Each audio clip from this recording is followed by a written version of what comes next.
여러분에게 이익을 가져다 드리는 레리 파트너스입니다.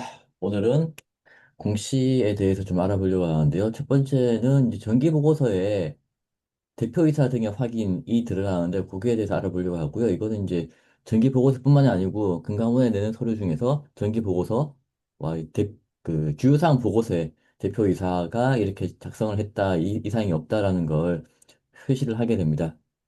그래서 이제 사업보고서, 분반기 보고서, 그리고 주요사항 보고서에는 대표이사 등의 확인이라는 서류가 들어가는데 그 서류에는 대표이사하고 신고 담당 이사가 서명을 하게 되고요. 그럼 여기서 이제 문제가 생기죠. 대표이사나 신고 담당 이사가 사인을 해야 되는데 사인을 할 수 없는 상황이다. 아프다거나 안 좋은 일이지만 죽었거나 사라졌거나 한다면 어떻게 해야 되냐? 도장을 찍어도 되냐? 이런 의문이 생깁니다. 우선 이제 대표이사 등 확인 그 서류를 한번 보게 되면요.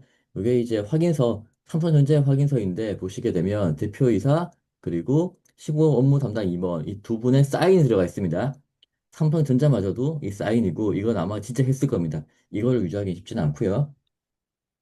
그러면 이제 정기 보고서에는 회사가 공식적으로 작성하는 문서고 회사가 소송을 당하게 되면 내지는 소송을 걸게 되면 회사의 입장을 대변하는 내지는 회사가 이런 일을 했다는 걸 입증하는 서류로서 정기 보고서가 들어가기 근거자를 많이 쓰이기 때문에 굉장히 중요한 자료고 그래서인지 작성 책임자인 대표이사하고 신고 담당 이사의 권한은 위임할 수가 없습니다.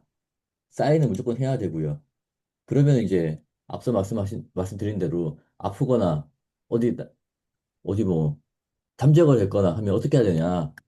금감원에서는 굉장히 어려운 상황이라도 일단 어떤 수를 쓰건 사인을 받아라 라고 하고 있고요. 정말 사인을 못할 상황이다. 아까 말씀드린 대로 잠적을 했거나 죽었거나 뭐 병원에 들어서 오늘 하거나 그럴 때에 예외적으로 가능한데 이걸 입증을 해야 되기 때문에 쉽지가 않습니다. 그래서 보시는 것처럼 이제 팩스를 통한다든지 뭐 어떤 방식으로 하건 회사에서 해결을 한 다음에 사후 보완을 좀 해놔야 된다라는 걸 알고 계시면 될 것 같습니다. 아, 예. 이 정기보고서죠. 이제 금감원. 요거는 이제 정기보고서는 사업보고서, 분반기보고서인 거고, 이제 주요사항 보고서, 대표이사 등의 확인인 거죠. 아, 요번 이제 컨셉은 이 공시 담당자들 위한 것 같아요. 이제 우선 대표이사 등의 확인을 보시면 사업 보고서, 분반기 보고서, 정기 보고서하고 이게 아까 말씀해 주셨던 주요사항 보고서. 이 주요사항 보고서라고 해서 뭐 거의 대부분, 주요사항 100%는 아닌데 거의 대부분은 사인을 하게 돼요. 뭐 우리가 알고 있는 주요사항 보고서에 뭐 유상증자 결정, 전환사채 발행 결정, 이사회 결정이 들어가는 것들은 거의 대부분이 사인하는데 뭐 주요사항 풋백 옵션 계약이라든지 아니면은 그 뭐, 스톡옵션 부여, 뭐, 이런 것들에 대한 금감원 공시이지만, 네, 뭐, 대표이사 대표이사 등의 확인서는 안 들어가죠. 이 신고 담당 업무이사가 서명할 수 없습니다. 그리고 이제 좀 사람들이 조금 오해하는 게, 여기에서 대표이사는 등기상 대표이사예요. 등기상 대표이고, 신고 업무 담당 임원. 이 거래소의 공시 책임자가 거의 대부분 신고 업무 담당 임원이에요. 따로 이렇게 거래소는 공시 책임자 등록을 하고, 공시 담당자 등록을 하고 이제 공시 따로 등록하는 공시가 있죠.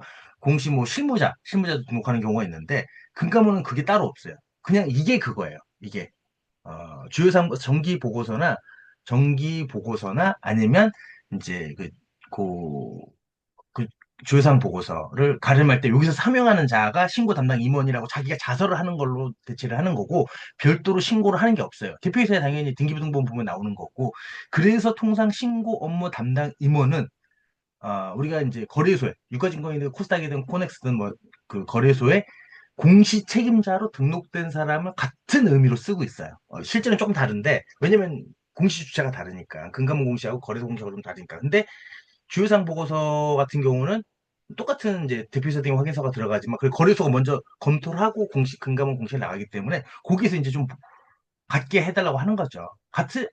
갖지 않을 이유가 없는 거죠. 솔직히 말씀드려서.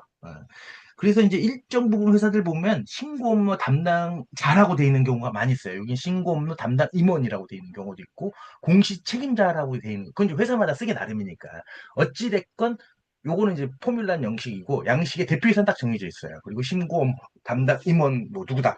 대부분은 요 사람을 공시 책임자로 명기하죠. 그럼 공시 책임자는 거래소에 등록을 하는 거죠. 이게 나중에 뒤에서 나오겠지만 이 사람이 교육을 받았냐 안 받았냐에 따라서 좀 또 좀 차이가 있습니다.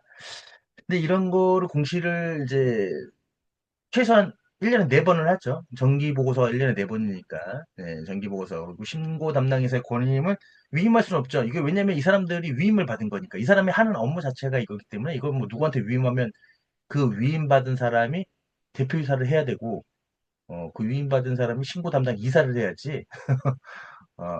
이걸 뭐 신분제도 아니고 위임할 수는 없는 거죠. 근데 뭐 대부분 아프거나 출장 가거나 뭐 이런 경우가 대부분 이제 좋은 기업들은 이제 출장들이 많이 있고 NDR이라든지 뭐 갑작스러운 교통사고 어저께 교통사고 나가지고 뭐 아니면 음주운전해서 뭐 구치소에 있다. 오늘 그 공시 14일 11월 14일 3분기 보고서 제출일인데 어저께 해가지고 구치소에 구류돼 있다. 뭐 이런 거 이런 뭐 알 수 없는 거죠. 예, 그럴 경우에는 원칙은 우리 감원이 형은 원칙을 중요하죠. 원칙은 어, 대표이사가 다 해라.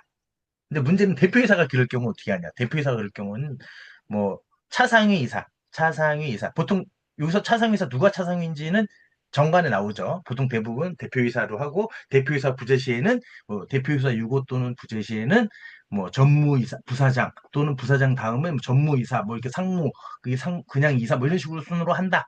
이렇게 대부분 정해져 있기 때문에 그 정관을 따라가지고 하면 되는 건데 책임이 피목적으로 뭐 그러니까 요 서명하지 못할 이유에 대해서 소명을 해라 라는 내용인 거고요.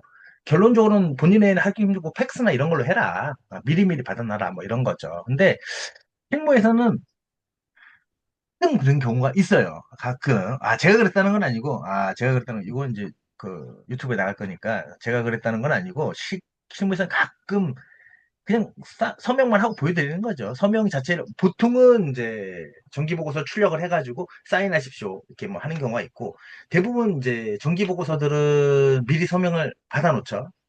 그래야 이제 그 DRT 파일을 말 수 있으니까 받아놓는데 이제 그 주요사항 보고서 중에 뭐 전환수칙 발행 결정이라든지 뭐 자기 보유 사채 뭐 매각 결정 뭐 이런 거 대표이사 당연히 있어야 되겠죠. 근데 신고 담당 이사가 뭐 싸워가지고 안 나갔거나 뭐 이렇게 없을 경우 당일 공시를 해야 되니까 아니면 지금 비행기를 타고 미국으로 가고 있는 중이다. 뭐 이럴 경우 좋게 얘기하죠. 하여튼 미국으로 가고 있는 중이다. 서명을 못 받는다. 라고 했을 경우에는 기존에 예전에 나가 있던 사인을 이제 보통 워드 파일이나 한글 파일이니까 그거를 이제 PDF로 만들어 놓은 거를 이제 따가지고 한글에 붙여서 이제 다시 복사해서 붙여넣기 한 다음에 이렇게 야매로 하고 공시를 내죠. 어차피 DRT 파일에는 PDF, 어찌됐든 PDF가 됐든 JPG가 됐든 한번 출력해서 해야 되는 거니까 좀 티 안 나게 잘 이렇게 하는 경우가 있어서 어떤 상장사들 보면 이제 그 정기보고서들 사이즈 다 똑같죠.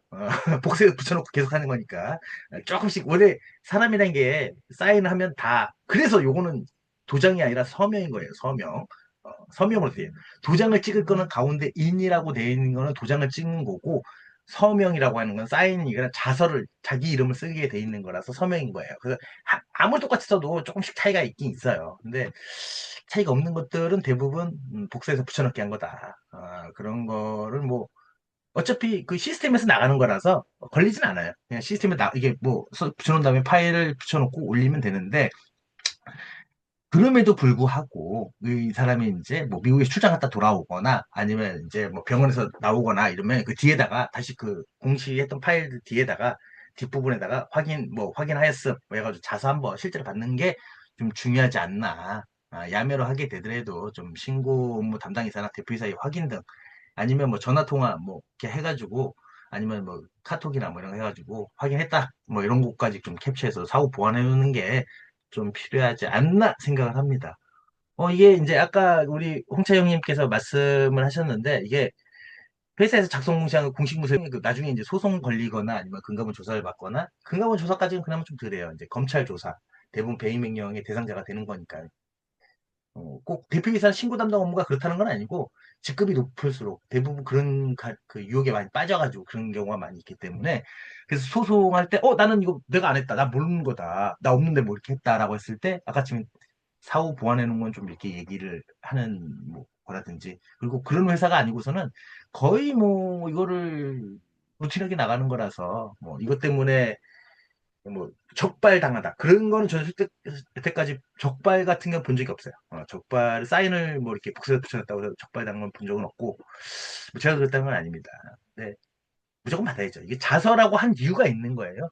인이 아니라 서명 뭐 회사 인이 아니라 자서를 받는 그래서 주의를 다하여 검토 확인한 결과 오일 필요 없으면 보여. 그래서 요거 정정 공시할 때마다 대부분 다 요거 대표이사 등 대표이사와 신고 업무 담당 임원, 신고자, 뭐 담당자, 뭐 요 작성한 사람, 신고 업무 담당 임원, 요 사람이 자살을 하면서 실제 사인을 하면서 내가 확인했다. 뭐 요런 내용이기 때문에 좀 경각심을 갖고 사인을 하셨으면 좋겠습니다. 이거는 부득이한 경우죠. 무조건 다 모두가 다 잘 하실 수 있을 거라고 생각을 합니다. 예.